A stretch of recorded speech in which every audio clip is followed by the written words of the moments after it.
As far as the Warcraft aesthetic, they do have a different style of shapes, and that's going to separate the two aesthetics. Warcraft has an exaggerated way of handling shapes and forms. People don't just have shoulder armor, they have massive shoulder armor. And roofs aren't kind of pointy, they're really pointy. This is a Warcraft concept art. That if you look at the roof, it isn't straight. That would be a real normal roof. No, Warcraft is the ends stick up. Not only do the ends stick up, but they also stick out. And they have this really severe angle and they taper down. The shingles, it's not a smooth edge like you would have on a normal roof. No, each shingle, you can see the massive steps for it. So that's kind of what you want to look at with yours, and that should get you quite a bit closer. So if you're looking at, say, this spot here, you don't have this. That's what you have now. That would be something you'd probably find in the real world. No, you've got that, right? We're looking for that sort of change, where this edge is going to be hanging out, and it's further up. And then you've got more lean to this post that's sticking out here. And then you maybe have another post that sticks out there, that's the sort of rib, underneath it. And then it's hanging out this way. And then maybe this one has two posts kind of holding him, and one of them sticks up. And then that one has ropes tied around it. You're trying to exaggerate it and make it more wobbly, bigger shapes. Andy Aslamov is the next one we're going to take a look at. I like the concept you chose. I think it's reading pretty well. The first thing that I thought was, of course, what you already mentioned, that is really, really good that he's taking his own ref, that he's taking a photograph, because many people are using 3D models and they end up with a really stiff pose. True. And he's really, every time he takes part, he's doing such amazing refs. So keep doing this. I think it's a really ambitious angle and perspective, and very tricky to pull off. This piece can also live and die by the way the anatomy is working and the pose. Yeah. Now that you've got a good idea and you're working from it, we need to refine it and make sure everything is really squared away as far as the anatomy and the composition and the lighting. And that's where we go from now. So you are where you should be at this point. This is a little thing I came across online. I came across it on Pinterest. They didn't have a name listed. Credit to whoever made it. We really want to make sure that the line of action is good. It's basically the motion of the action of the character. And then you build a simple skeleton to kind of place out where the joints are and where the arms and the legs fit to that line. And then you can do a 3D simple form version of a skeleton, and then you can fill it out with all your details. And that is honestly a good way to approach this, and it would be quite similar to the way that I would approach it if it was me. Your pose has this one. That is the most powerful line of action in this pose. These are the secondaries. These are just to make that one work, right? Otherwise, he'd completely fall over if that leg wasn't there like that. And then this one also sort of makes its own coming this way as well. And so that's what we want to translate. Right now, yours isn't quite there. You've got like up, over, and you've got more of this wide, like the legs kind of make their own, and then these don't quite flow. Yeah, and you can sort of see the difference there, right? What we're going to look to do is tweak the pose so that you've got more of that line running through here. Instead of this leg arching up, we need to make sure that that nice curve is continuing all the way. And then we've got the curve of the shoulders, where that back shoulder is going up nice and high. And you notice that we lose almost all of the neck. You might even accentuate the size of the hand a little bit more. We're going to have a rib cage in there that's probably a little bigger. And then we're going to have a big curve here. Then the lady should have bigger hips and a more accentuated hourglass, and we have like an idealized android. And we're going to have this. then that leg is going to be dropping down more. And then the front can be basically straight. And then that back side is going to be coming down to it. See, if we have the gate more here, we have it centered on her side, it makes it feel like she's protecting the gate because it's on her side of the image. And instead of having the gate all the way out here, what we can do is just have it just past half point. And then this is where you can see some of the daddy snakes. I mean, the big snakes are starting to come up from behind and around the platform. And then these little guys can be the ones that are kind of coming in first, but we see the massive ones coming up from space. Foreground. Having foreground, midground, and background can be a really good way to help bring depth in. And we don't really have that. The foot is kind of coming to the whole foreground element, and that's cool.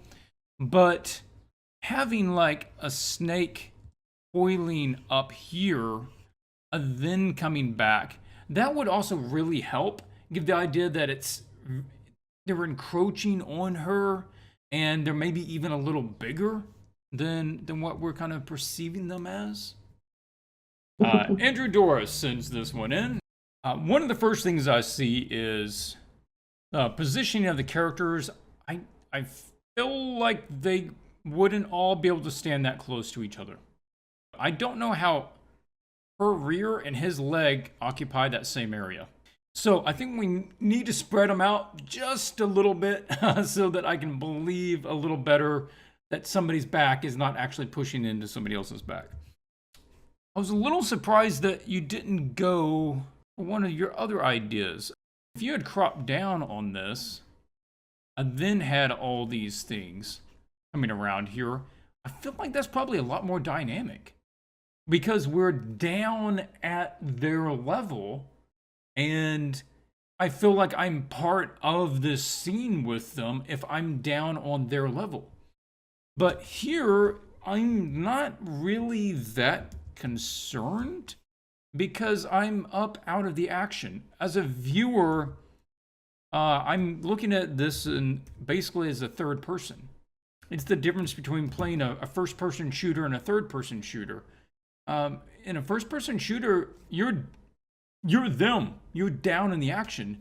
Third person, it's not as emotionally connected because you're just kind of observing what's happening to somebody else. What was your sensation on that, Anna? I just felt like maybe this one wasn't as dynamic as some of the earlier concepts. Yeah, so I jotted down that it looks very static. It's a static situation. Everything is totally even and repetitive. So the snakes, the sizes of the snakes, and the space between the snakes, and that makes it a little bit, calm or less energetic. And also that there are 4 people, which is a very stable number of in every direction. There is no threat for them, to be honest, because they have all eyes on every side. In his first sketch above, where he just has 2 people, they have to turn around and look around and from what side are they attacking first. But here, with 4 people, they're pretty safe, so they can see where the first danger is coming from. In this case, I think it's best to actually answer it in 2 different ways. We can talk about, if you were to go this direction with it, how can you make it more successful with what it is? And then B, if you're ditching this idea altogether, then what would you go to? And if you were sticking with this one, then I'm with her that you might want to take out one of the characters. They don't have any blind spots. The snakes, if you had fewer of them, but you had more of this, okay, this thing is coiling around, that's overlapping that one, then this head comes out from underneath it, and it's here, and you see just a bit of head from that one there, and then you see a coil coming around this way, and so you start using a lot more of the body, and then you just occasionally put in a big head, and this one doesn't need to be straight to us. And so, yeah, a lot more of this serpentine, like look at a photo of a pit of snakes and just kind of look at how they all twist around each other. And that sort of thing would help give a sense of motion without necessarily reposing the main characters. And the other thing is, are you actually having them firing right now? Because if you are, then you're going to have weapon blast, and you can have, snake heads having holes blown through them, and you can have dead snakes where they've already been fighting for a while, and their ugly little snake tongues are hanging out of their mouth because they're already dead. And they were just trying to defend their little baby snake eggs, and they came over here and started killing them all. That wasn't very nice, was it? Anyway, so yeah, are you having them shooting right now? Have they already been fighting? Should there be other humans that are already dead laying on the ground? Because that would give me the idea that it hasn't started yet. If they're not there, or is there is there humans hanging out of the big serpent's mouth? Has he already taken out, a whole battalion of them, and you've got like legs sticking out or something? It's a little gross, but we need to convey that most of the guys are already dead. These are the only ones that are left, the only humans left. Do watch the angles on these. We're basically seeing both of these guns directly from the side when we should be looking down on them at a distinct angle, where I should be seeing this gun and this arm at an angle. Like if it was a cube, I'm going to be seeing it more like this. Not a complete side view. So, notes here. You just said, do you have any tips for drawing multiple objects in perspective without going too technical? Just having some simple guidelines in the image is usually a good idea if if you like the concept. So once you kind of define, all right, this is the scene I want to do, then start running some of your guidelines and make sure that your perspective is accurate. And if you're working in Photoshop, that could just mean making a new layer, and I'm going to make a series of lines. So those are all in one layer. I'm going to run a transform, Command or Control T for transform, and then I'm going to rotate these until this top one matches the top plane that I see, top angle that I see on that awning. And then I'm going to turn these until they get somewhere near the table. And then that's just going to help you make sure you keep things in basic alignment going forwards.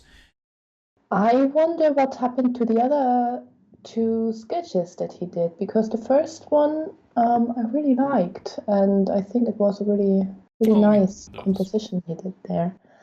Well, he decided to go for a close-up.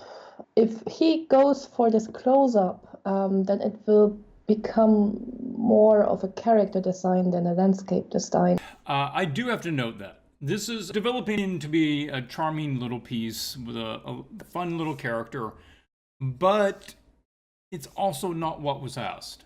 Now, I've said before that these art challenges, one of the main reasons I do them is to give people an idea of what it's like to work on an actual commission.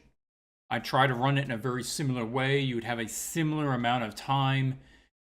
You would send in a concept or a sketch to get feedback, where you could be asked to do iterations, and then you would send in a final. Then I could also ask for changes there. So I'm essentially serving as an art director. And if this was sent in, and if this was a D&D commission for the new book, it would be rejected. Not because it's not a fun character, it's not because it's not a charming little image, but it's not what was asked for. The whole point of the image is to establish the environment of the shop. And the character is secondary to the location itself. The shop is the character. And so I'm going to challenge you to go back to one of your earlier concepts. Concept 2 is actually falling pretty closely to what we have, outlined in the brief. But then, after you do that piece, come back and do this piece. This is a fun little piece, but we've got to make sure that it's fulfilling what the client, what the brief is requesting. Fergus Russell is the next one up. It is fulfilling a lot of what we're asking for. I particularly like the designs of the snake things. They feel appropriately snake but alien. While this is an action pose, it's also static. His arms are completely straight across. His legs really aren't moving. I mean, he's leaning forwards, but he's not trying to move forwards. But what we're going to be looking for is probably something more where he's actually in motion. There's a difference between those. If you're going to keep basically the same pose, then something you could consider is having it where he just finished like this double swing thing. His axes, you got like this blue on the end. Okay, well, what if they're like electric sci-fi axes? And he's just done this double swipe where you still have this electric trail in the air following where these blades came from. And then you have this thing's head that he's just clean severed off. And so you have like smoking blue stuff coming off of where he severed the head off. And then you've got this lopped head up here, right?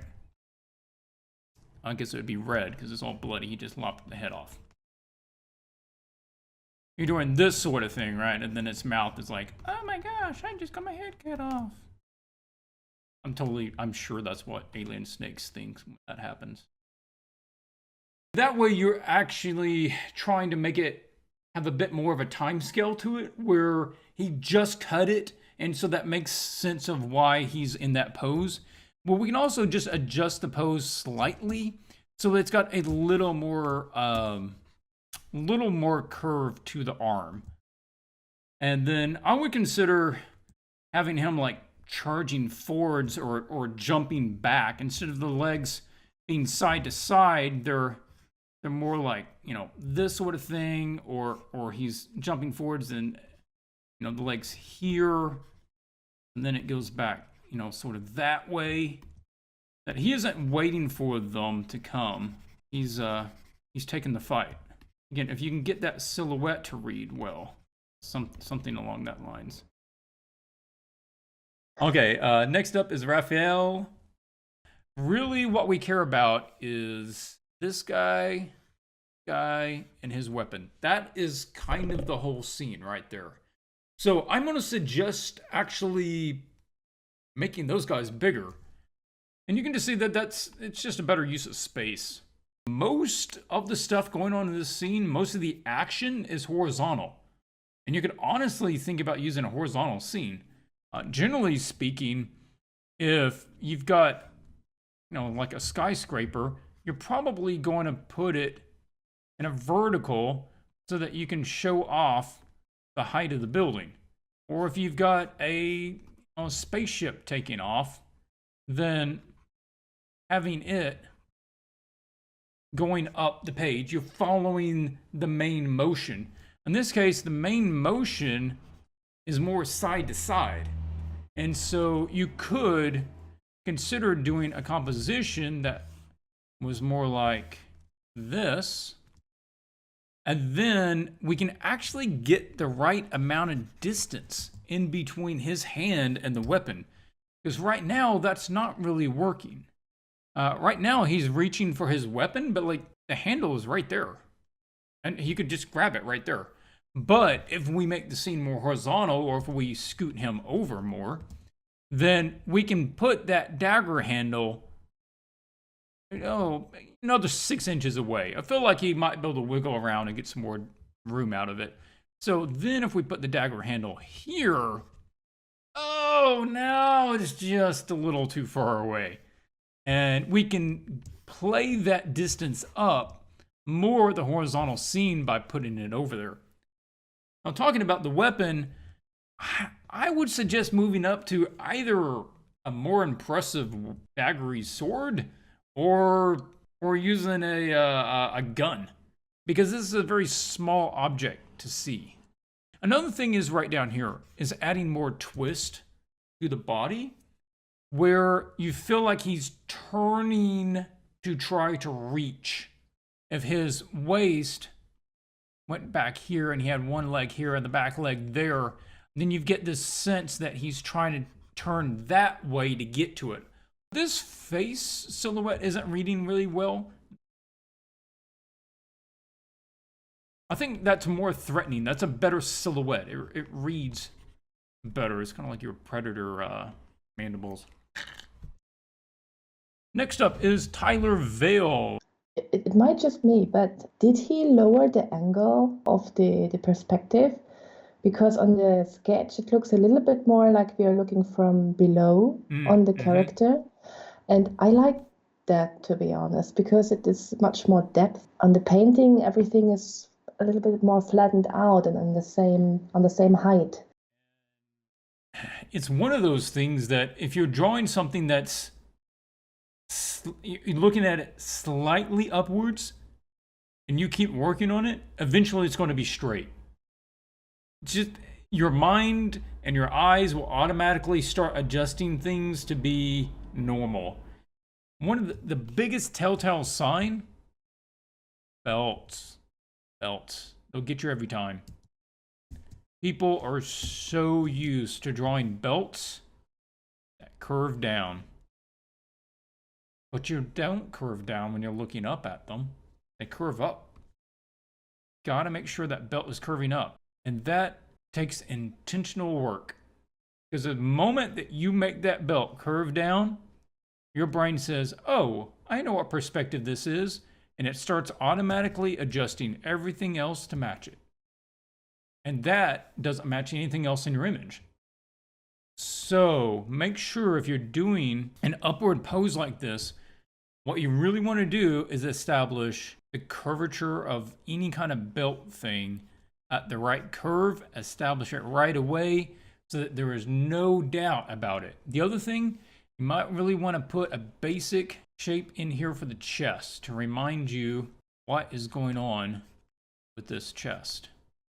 Contour lines, everything should be going up.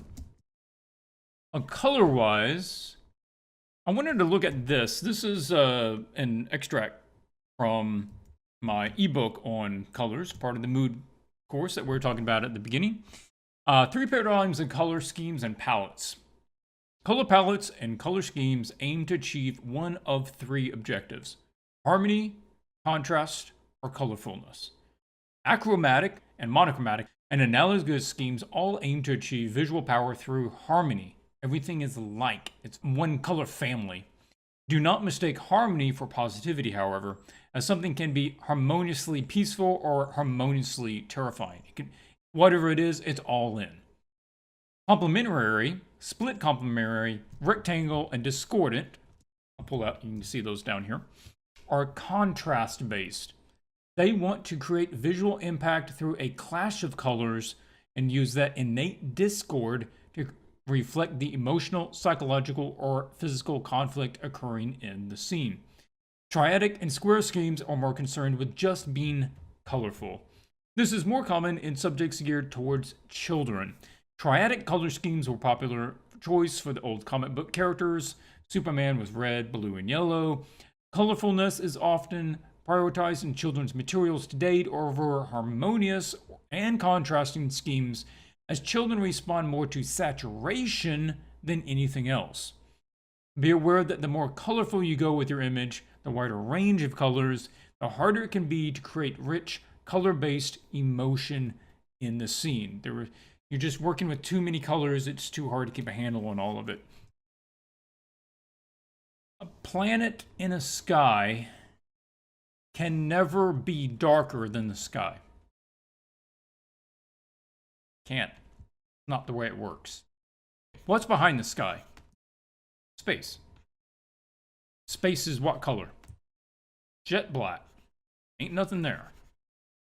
So we've already established what black is. Black's maximum darkness is this blue right here. And so I'm using a lighten layer and I'm painting with the sky. Only that which is lighter can show up. The only way this does not apply is if that planet is literally within the atmosphere of this planet. You never see the moon darker than the sky around it. You can see the moon during the daytime, a lot of times, but you never see it darker than the sky around it. You only see it lighter. If it has no atmosphere, like the moon, then you can have it that way. Except if there is no atmosphere, it's not going to be blue. It's going to be black because it's just going to be space. Unless you have, like a nebula or some sort of light source or a sun or gas cloud or something, going on in the space that makes it bright enough that a planet could show up against it. The last one we're looking at is Cine. I'm loving the feel of it. I'm getting the very great swampy vibe off of it. But I'm going to suggest changing this roof. Very kind of just dull shape. And you've got this fantastic curvy roof up here on this concept. This thing's neat. It's different. It's kind of iconic. And it goes along with the turtle feeling. It's almost like a big shell. And it kind of makes sense that a turtle would have a big roof like that. So I'm going to suggest going back towards that idea of having the curvy roof that does that sort of thing. You could even have like a little windows, like these little windows here. You could add like little windows, almost like a little face. Oh, okay, that's kind of cool.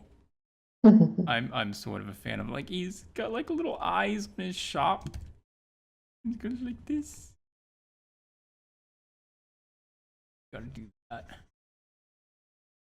it's like a big mouth. How could you not stop at a shop like that? It's really cute. So you got that. Oh no! And then what you do is you have to have a red stripe, like it's a tongue. It comes out like this. Clint. You're getting carried away This is again. now my favorite concept. I've been doing characters for so long, and I honestly really enjoy doing some of this stuff. So something like that would be really fun. You could have like the little glowy lanterns that he has up in the eyes, so the eyes glow. If you want any more materials by me, they're available at swatchesart.com. And if you like this video, if anything that I've said you thought, man, that's a cool idea, I'll have to remember that, leave a thumbs up, give it a like. But if you don't like it, just make sure you unlike it twice.